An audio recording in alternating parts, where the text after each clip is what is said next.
So this is the engine that goes in this truck. This is a 292 Y block.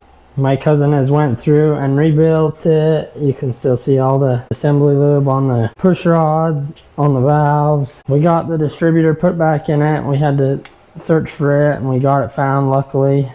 And the oil pump drive shafts in it. I painted the manifolds and put those on, and the new fuel pump.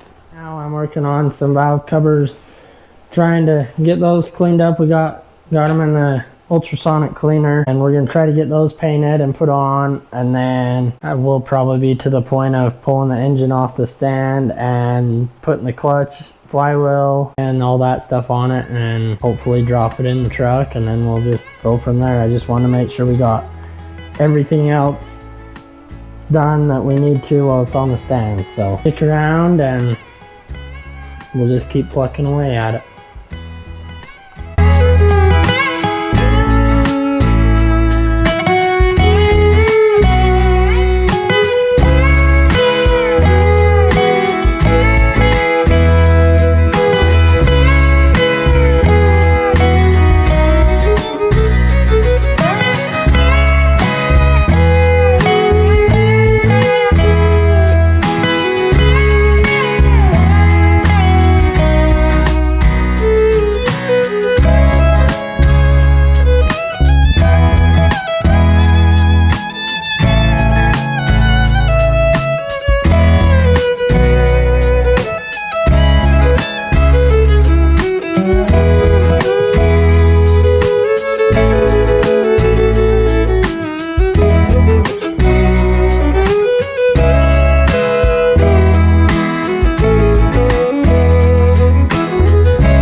First, then put the belt on with the fan, and then I don't have to fight with the belt and the fan altogether.